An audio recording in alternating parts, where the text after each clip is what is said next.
Hey friends, welcome to my channel. My name is Lynn and today I'm going to make a clear front card. So I've got some acetate here. I really recommend thicker construction weight acetate because this is going to be the front of the card and you want it to be substantial so that it doesn't just flop over.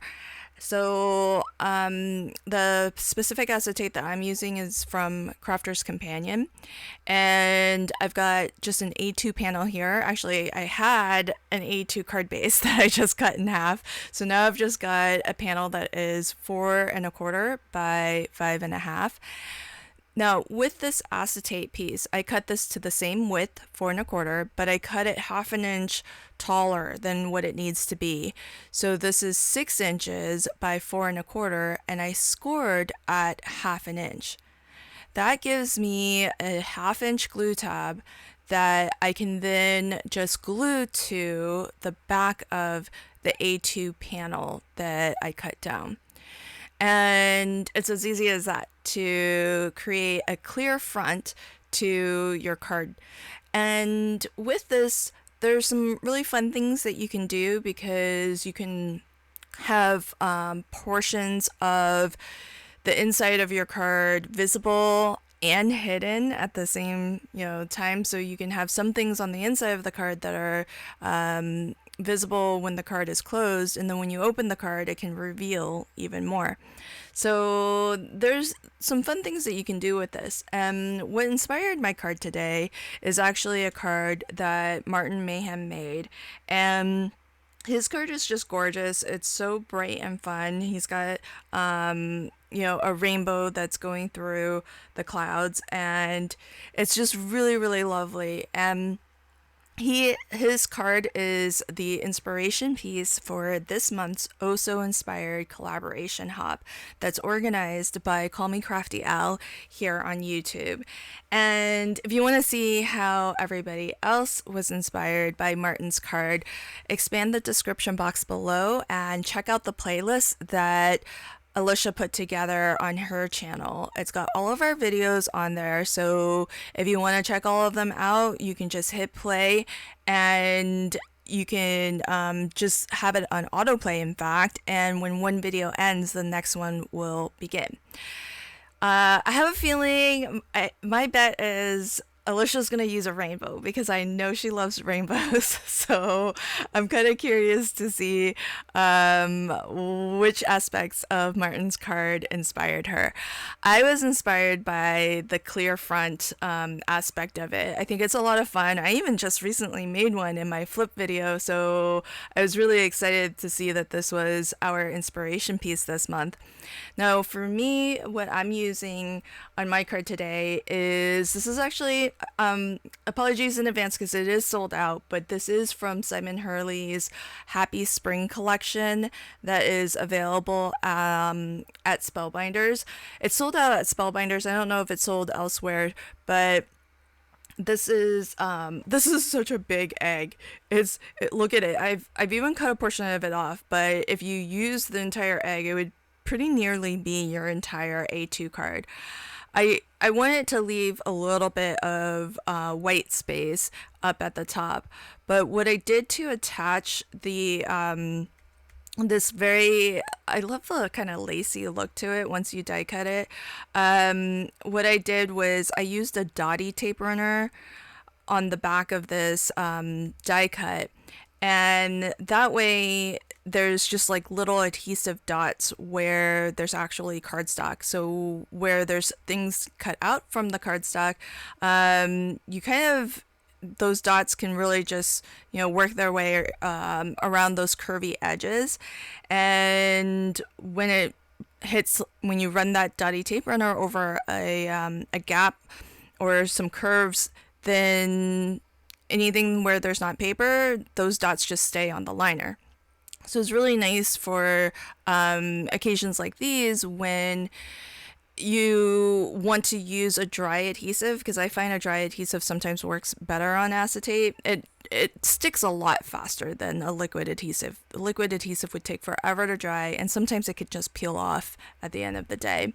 So I find a dotty tape runner really good. The other alternative, if you have some planning forethought, the other thing that you could do is line your cardstock with a sheet of double-sided adhesive and then die cut, because then essentially you get a sticker. Now, this egg has a separate outline die and a die that you can cut all of that intricate floral detail out of. So I took the plain outline die and I cut it out of gold, this very beautiful shimmery gold. It's a glitter cardstock, but it's totally encased, so you can't even feel the glitter. It's really smooth. And I just love that gold coming through, and I thought it would be really fun, just the idea of opening it up and it's like the golden goose egg, you know? Now, because I used a dotty tape runner, you can actually see all of those little glue dots from the back. So if that bugs you, you can do what I did. I just die cut the egg again with all of those ornate details cut out of it. And I adhered a layer of white behind that acetate card front. So now you don't see any glue at all. Now this little strip, this is really fun. This die set had a lot of different styles of just like strips, and I thought this lacy strip would be really lovely to put at the bottom of the card for a couple of reasons. I feel like having a nice solid white strip at the bottom will tidy up that bottom edge a little bit, and I also feel like it's gonna make it maybe a little bit sturdier, a little bit stronger. So a couple different reasons, and then plus it made for a convenient spot to stamp out my sentiment. And this sentiment actually comes from a Hero Arts stamp set called Spring Tweetings. And it reads "You're a good egg," which I really love. And I'm gonna do the same thing as what I did with that big floral egg. I die cut that sort of decorative edge twice. So I'll adhere one to the front, and if you look to the back, it, I don't know, kind of looks a little bit messy, so I adhere a second one to the back as well. So that's going to tidy up the back and make it look nice and neat and finished. And that's pretty much my card for today. I thought maybe I would do a lot more of a reveal on the inside, but really I just wanted to keep it plain and simple and just nice and clean. The only thing I wanted to add was some of these flowers that drop out from that gorgeous design. I'm going to use these almost as embellishments and put them on the inside of the card. So what I really like is that you have some different size florals. I'm almost treating these as like really big enamel dots almost. So I chose a big one and two smaller ones. Now one of these flowers I kind of want to have the look where it's maybe behind the egg. So I took that egg outline die, and all I'm doing while I'm off camera here is I'm die cutting that flower using the egg outline die so that I can actually butt this up right against the edge of the egg, and it's going to be it's going to match that curve perfectly, so it looks like it's behind the egg, but everything is still nice and flat. And I just love how this turned out. It was a lot of fun to do, and it's just something different, you know, that you wouldn't necessarily find at a store.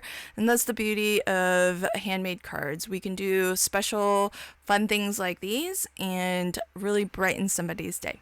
Thanks for checking out my video today. Don't forget to continue hopping along, expand the description box below, and check out that playlist. Huge thank you to all of my channel members. I really appreciate your support. I'll leave links to everything in the description box below. And until next time, happy crafting and have a fabulous day. Bye.